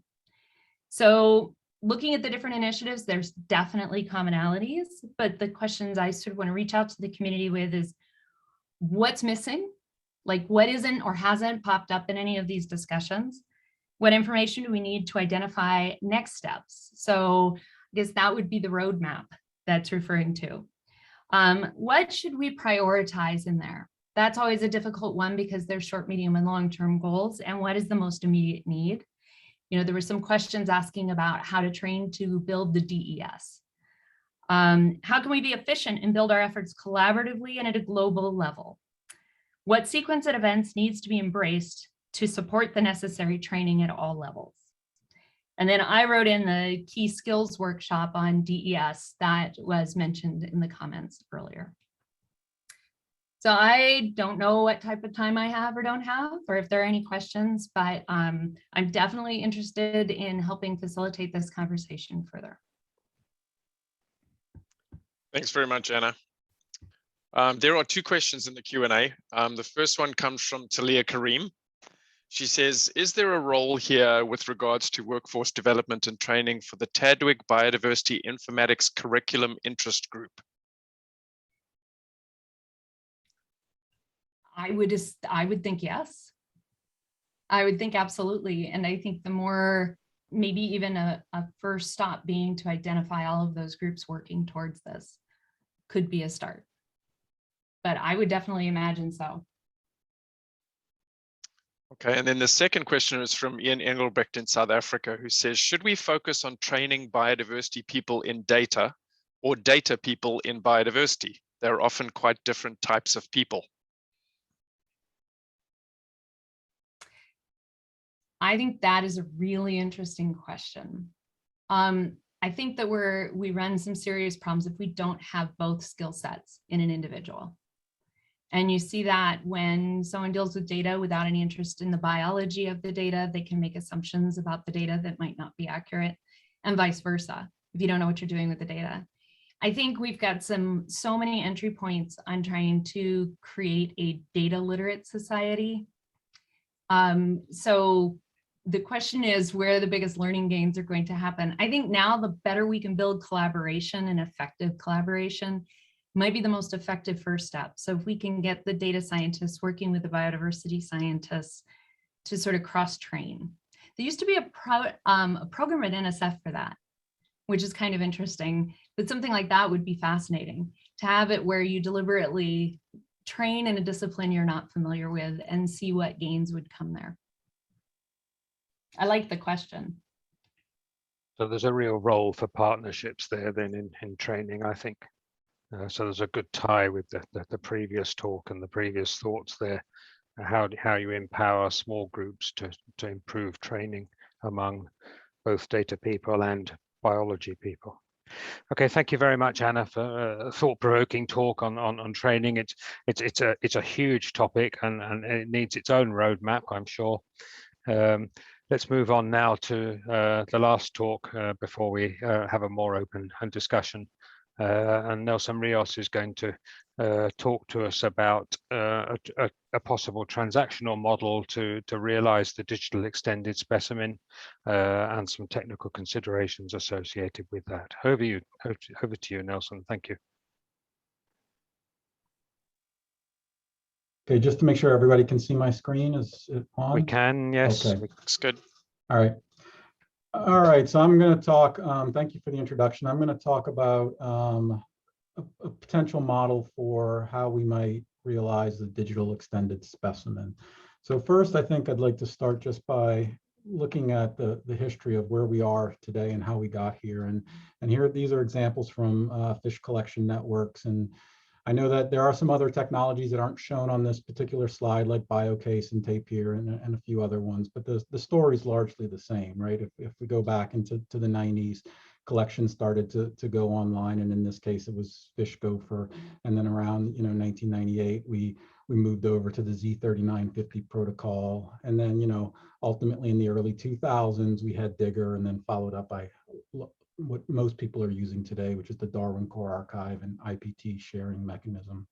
By and large, all of these networks were really focused on sharing data and making data available, but there was not a lot of movement back and forth across these networks, and where or linking to outside repositories. And so we're still basically doing the same thing. And we haven't had any major shifts in technology in a long time. So it might be a good time that we start looking at what alternatives might exist. And if we look at, some of the things that exist today, some of the problems, right? And so it's real easy to take a data set and publish it via IPT. But one of the problems is that it's also very easy for a data provider to not follow a practice of maintaining the various versions that they publish. So it's really easy for data to get published and then it disappear from the internet, right? And that happens quite often. And then you can get things where, you can see in the top of the slide there where, you have two data sets that were published.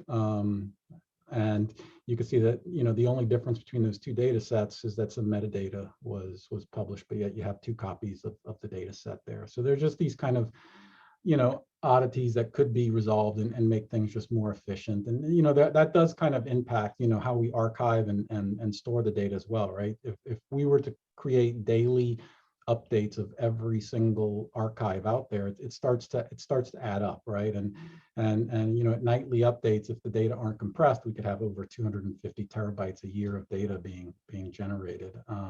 And so it's these kind of things, and this doesn't include any of the media that would also be involved in these archives. So that's also another consideration is that there's got to be a more scalable way that we can work with these data sets. There's also right now, I think this is great, right? So GBIF will create a DOI and archive a download, but oftentimes the data that you download aren't necessarily what you're going to be publishing on. I know that when I grab data from GBIF, I'm usually oversampling what I need. And then I come back and filter through that to get the actual stuff that will be used in a particular study or whatever.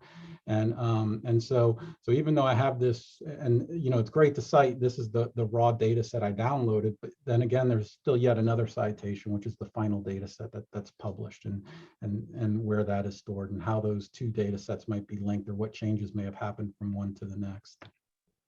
And then kind of hinted at this already is how it's easy for versions and other things to disappear off the internet, but same thing with repositories themselves. And it's not uncommon to find an older paper that was published and it's pointing to one particular IPT reference, and then you try to find that and it's no longer in existence. And so those kind of linkages create problems. And then one other problem that's common is how data aggregators process the data. And so this was from an article that looked at some of the differences in the various filtering and processing that the different aggregators do. And I've seen this in my own work looking at data from iDigBio and GBIF and just seeing differences as to how they process fields and the kinds of things they do. So there's a lot of variety and in some cases errors that get introduced through the aggregation process, and so trying to be able to improve upon that would be useful. And it's not even that it's not necessarily improving upon it, but being able to track it and identify it, and so that when data gets published, we can always track back to exactly how it got there and be able to look at that chain of custody for that particular data item, if you will. And then finally, right now there's no real good tools for doing data annotation or empowering the user to do high-end searches, right? It's really whatever the data aggregators currently give us. And as far as annotation goes, if I let's say I landmark a image of a fish here or the the moth down at the bottom, and I want to publish those landmarks and attach them to the specimen, there's no network or capability for doing that within the current infrastructure right now. And so you get these, you could argue that the data get published, right? There might be a link in Zenodo or something like that where we can go and grab the results, but there's nothing that brings it right back to the specimen record and puts it in a nice integrated environment. And the same thing with annotation, dealing with like digitization. If we're in the example I show here is with georeferencing. And, this here is like a bespoke one-off solution between geolocate and Symbiota. Wouldn't it be great if there was just, some kind of network where I could just push these georeferenced annotations and they get consumed and processed and sucked into the data providers that provided the original data to begin with. And so that's where this idea of transactional publishing comes from. And I'll admit some of this is inspired from blockchain, but I would argue that it is not anywhere near like blockchain, right? And there's a lot, you might hear me say the word blockchain a couple times, but I'm not referring to anything whatsoever related to cryptocurrency. And there is some significant differences. But the idea here is if we could represent all of our data in some form of a transaction tree that's kind of shown here on the right, where you have inputs and some process happens on it, whether it's a georeference or it's being loaned or being re-georeferenced again, whatever it's being happened, and then you have the output of whatever that data entity is. And then being able to track all that in one, in a big tree of all these linkages as to how these things relate to one another and all these changes into different atomized entities within the data record. And then if we could take that tree and then we could represent it as a chain, as a long array of objects that are linked from one to the next, we could end up creating this, this append-only, immutable, and transparent data system. And so that's kind of where the inspiration from blockchain comes in, is this idea: if we take a given data entity and we use it to generate a hash or another form of identifier that's based upon the entity that came before it, we can have this long chain of events or items that can ensure that the data have some form of immutability, or if there is any messing around with the data, you can check that that the data have not. In other words, since everything's been recorded within this chain, you can't actually go back and make any changes to the data. Everything has to be added onto the end. And so that gives us a strong way of data integrity. And so the idea is that we think transactions could be used to maintain revisions to existing data, annotations, whether they're at the geospatial level, temporal, physical traits. It could be used to track events, as in transfers of data, subsampling, imaging, sequencing, and then external linkages that are a little more separate from the specimen itself, like GenBank sequences or publications or other derived products. And so because of these ideas and a little bit of talk about this, it was decided to discuss this as one of the topics at the phase 2 consultation. And we took on the task of opening this up and trying to generate some conversation around this topic. And in total, there were a number of contributors that contributed to the consultation. In total, there were about 57 entries between May and August of 2021. And primarily the topics for discussion, or the ones we were targeting, were use cases. How can transactions be used to facilitate data integration and attribution? What kind of unique identifiers are necessary if we're going to be dealing with transactional system for publishing data? And how does this match with existing infrastructures, or what new infrastructures might be needed to implement such a thing? What are the kind of data storage implications for changing the paradigm for publishing data, if you will? And then, some issues of, data rights and stewardship, particularly if we're talking about, third-party annotation and having pretty much anybody in the world be able to annotate a record. What are the implications there? And then finally, how would we handle sensitive data? And there were other topics that were discussed, but these were the main ones that we were trying to target. And so if we look at, this one example of, dealing with internal data versus external data sets that have been linked in, right? So if we have let's say a skeletal specimen record and it's been georeferenced, right? And so we get a pair of coordinates, and then those coordinates can then be used to, let's say, link in elevation data, right? We use some another service to look up elevation data, or maybe we'll look up other environmental parameters, rainfall, or there might be some modeling outputs that get attached to those georeferencing, that geospatial annotation. And then down the road, another geospatial annotation happens that changes that record, right? So now it's been moved to another location. And so now we have a different elevation, and now we have different rainfall parameters or whatever, and that could change the output of that particular model.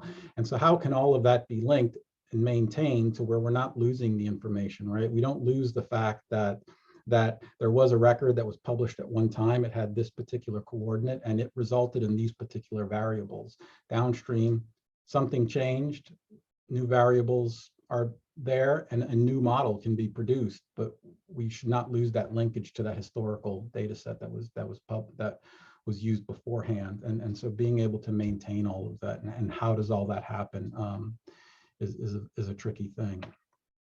Data storage is another issue, and dealing with transactional mechanisms. If we're kind of looking at, the chain, the blockchain example, if you will, is, there's two main models, and one would be that we could take the data content and actually embed it with the transaction tree. So you end up having, every transaction has a big payload attached to it.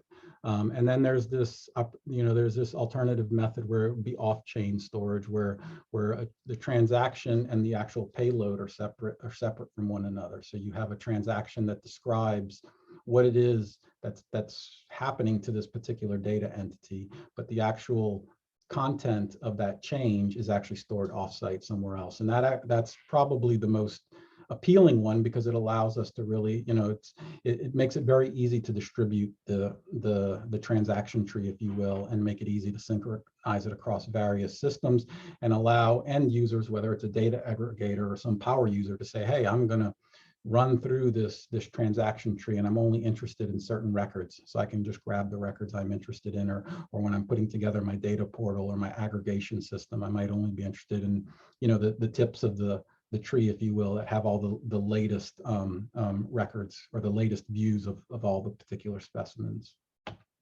And then we also talked a little bit about distributed annotation. And while I think there's a lot of technical issues with how we could implement distributed annotation, most of the conversation was actually related to some of the social aspects, and really as to, assuming we can implement something that allows, anybody in the world to provide an annotation to a given record, who has the authority to approve or deny these records, right? Should it be the primary publishers who publish the data themselves, the data aggregators who are making this data available to the world, or what about the experts and the researchers who are actually working with the data, right?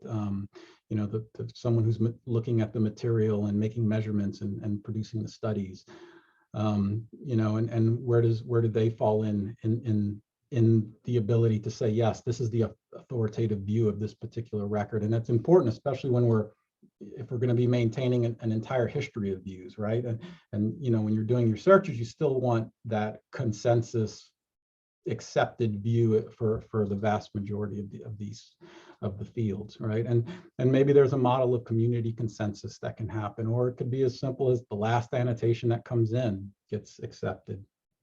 There was also a little talk about using something like a WC3 annotation standard to enable some of the annotation components. There wasn't a whole lot of talk of that within the discussion, but it was thrown out there. So that's something I think that needs further exploration to see if it's something that would be suitable, and maybe either supplement a transactional model, or go right inside with it, or maybe even be something that would be, as an alternative to a transactional model. It's something I think that needs further investigation.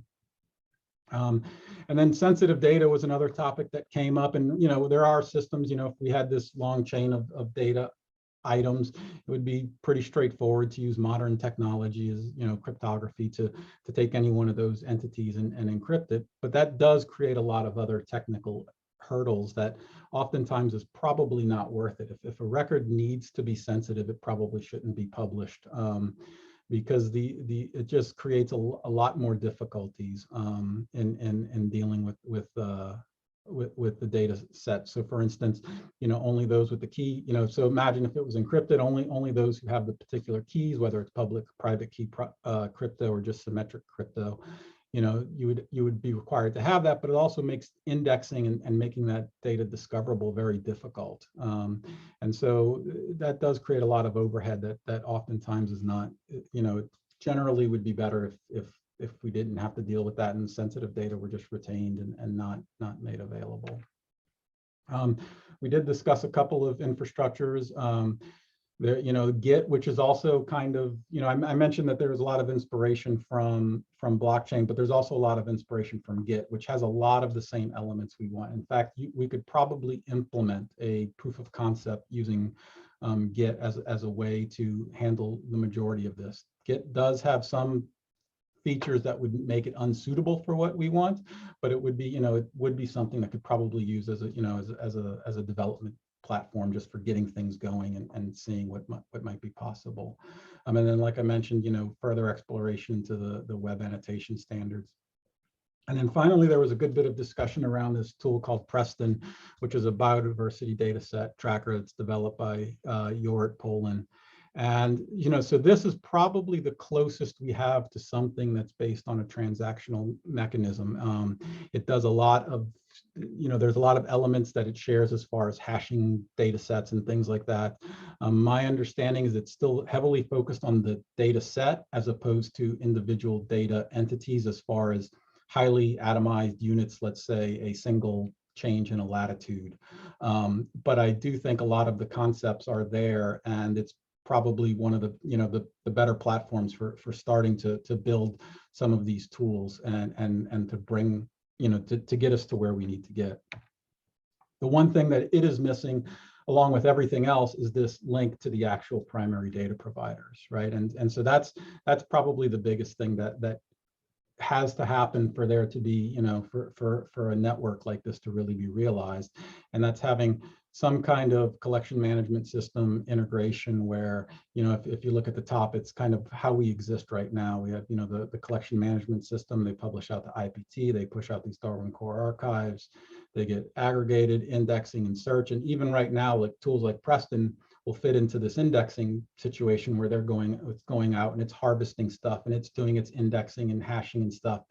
So it's a very reactive process, not a proactive, right? It has to monitor IPTs that can be published at a very, it's up to the data providers as to when they publish. So it's not ensuring that every change is getting published. And it's also a one-way communication process, right? And so the idea is, how can we develop something that's more along the lines of the lower part of the slide, where we have a two-way communication thing, where we have third-party annotators that can push into a network, just like collection management systems can push into the network, and still have aggregation, indexing, and search still happening. And this would allow us to resolve a lot of the issues. And then we can also have something, related to digital signatures when annotations are being made. And it could be the same on the collection management side, so who is publishing the data sets and what's happening within the network. So it gives us a lot of tracking as to who's doing what and that kind of stuff.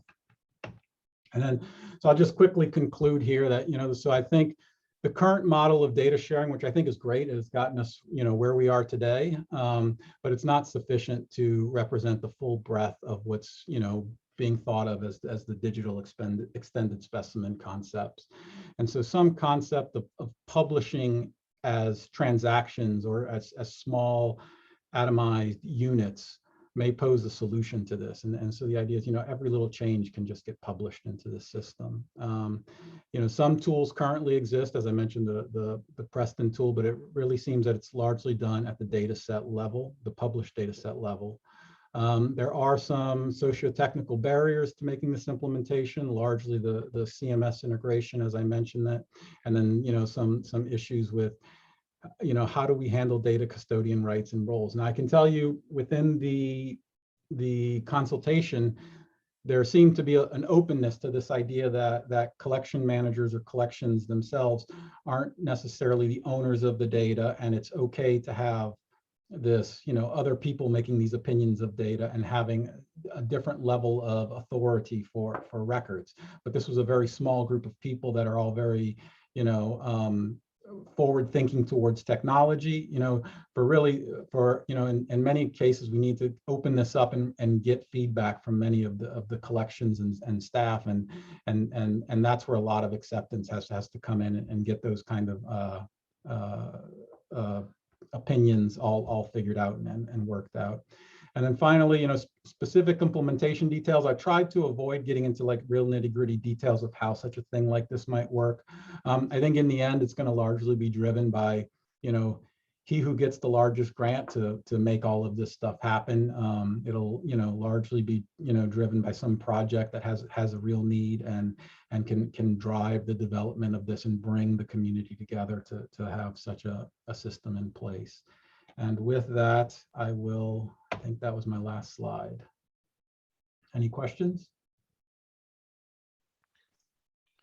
Thanks, Nelson. There is a spirited discussion going on in the chat between Matt Yoder and Jorrit Pullen. I don't know whether they want to say anything about that, but there is a question in the Q&A from David Fichtmuller, who says, out of interest, what are the features of Git that made it unsuitable for the use case of the digital specimen? To me, the whole concept and its requirements feel a lot closer to Git than to blockchain. Yeah, so like I said, blockchain, I think what most people think of blockchain is they're thinking cryptocurrency, and I would agree 100%. It is what we need from a transactional model or for representing the digital extended specimen is much closer to Git. The elements of Git is that Git is not the best platform for storing data, and there's also an element of true immutability, right? So in Git, you have a history that's there, but you can actually monkey with the history if you want, and so you could make things disappear from Git, and there'd be no record of it. And so that is one of the things that would be, so I think Git is very close. And I think, but yeah, I would agree that Git is much closer than blockchain. Yeah, Matt says that Git doesn't handle large files well at all. Now there are things that Git can do to implement storage and things like that. And like I said, I think it would be a great platform to just start playing around and doing things, and we could certainly use it in that fashion, but I think long term it's going to have to be something specifically developed for our community or for data sharing and publication, which does create a big technical limitation, right? If something has to be developed from the ground up. There's a new question from Ian Engelbrecht in South Africa who says, have you looked at Terminus DB? It's sold as Git for data. I have not, no. That was not mentioned in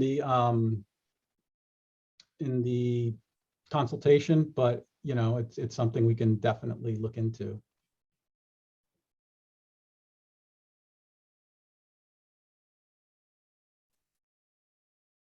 So one of the interesting questions that Matt Yoder asks in the chat, he says, has anybody studied how often data really changes in terms of the values of the data?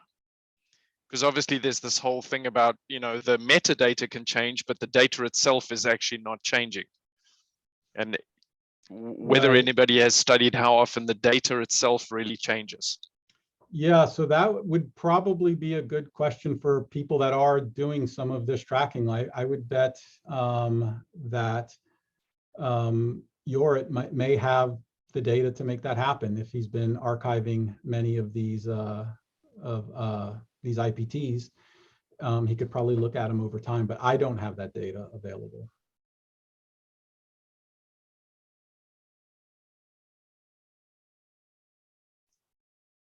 Okay, so we've got a few minutes left, and so I just ask people if they've got any questions for any of the session speakers, ask them in the Q&A chat now. That was a very interesting presentation, Nelson.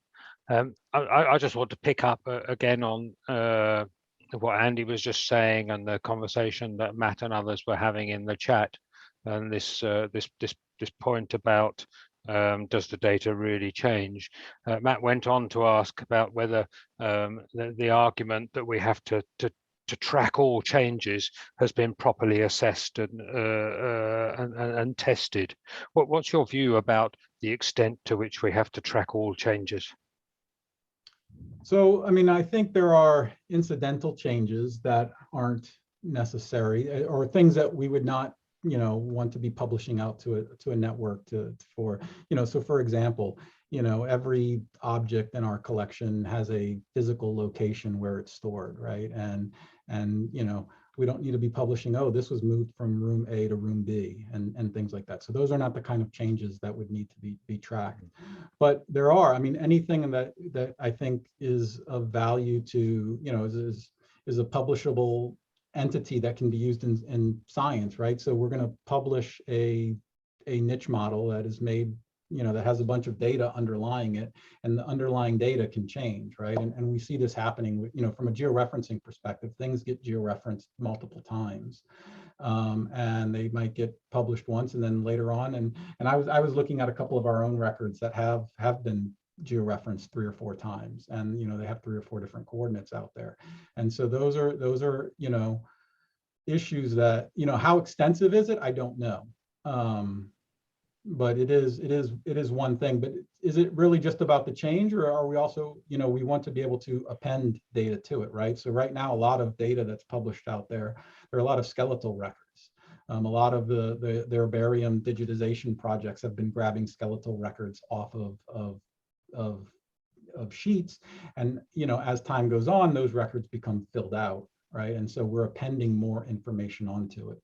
And so I think it's important to say, yeah, today the only thing we have is a verbatim locality, and that may have been parsed and used in some study, potentially erroneously or potentially correctly, however it was. But down the road, that might get broken out into the various fields and whatnot, and become more atomized at that point. And then, being able to know what the data looked like today versus what it looks like tomorrow, I think is important.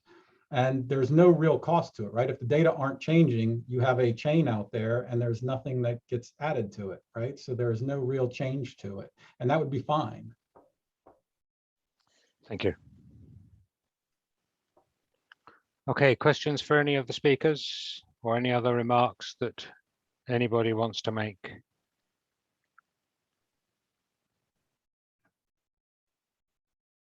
Okay, I've got a question for Joe, I think, if he's still around. I can't see him on my screen at the moment. We've had a good session of presentations by a number of speakers that have set the scene for the future of digital extended specimens, and talked about some of the themes out of the consultation, and a roadmap has been mentioned.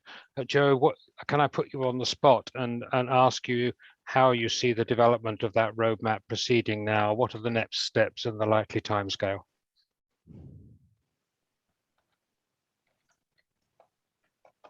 You're muted.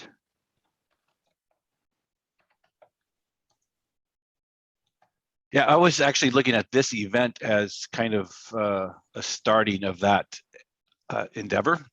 And I actually wrote Libby an email. I don't know if I've sent it yet. I don't know if Libby got it, but to with her summary talk in the papers that have been drafted, to put together a skeletal straw dog roadmap, taking some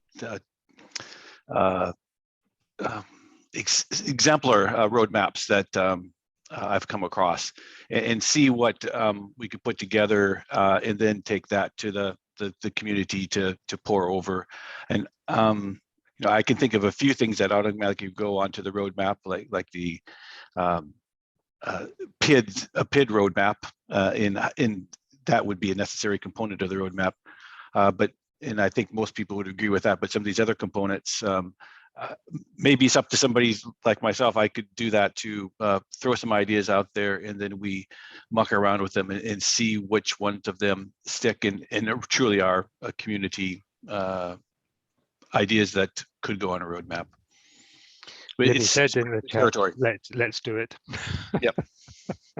Okay, good. Okay, so on timescale, a symposium session this time next year on the draft roadmap, maybe, or spinach. Or spinach, yes. Mhm. Okay. Andy, do you have any other points or questions? I don't think so. I think it's been No. a spirited discussion, and I think we have a lot of points to go on. Yeah, I'd agree with that, and I'd encourage everybody to look back through the chat and also the question and answers, and the speakers, of course, can add answers to the questions after the session has finished. Yeah. So it just remains, I think, on behalf of Andy and myself, to say thank you to all the speakers. Thank you to all the participants who've both listened and contributed as well. We hope you've found it an enjoyable session. Thank you very much. Yep. Thanks, everybody. Thank you. And good Thanks, night. Alex and Andy. You guys have a nice evening or whatever it is, Yes. wherever you are. Thanks everybody for joining us. Midnight Midnight, in the midnight UK. for you, Alex. Morning. Woo! Yeah. Morning to 1 you. o'clock. 1 o'clock a.m. Okay. Okay. Goodbye Thanks all. all. Bye bye. Bye-bye. Bye. Bye, everyone. Thanks a lot.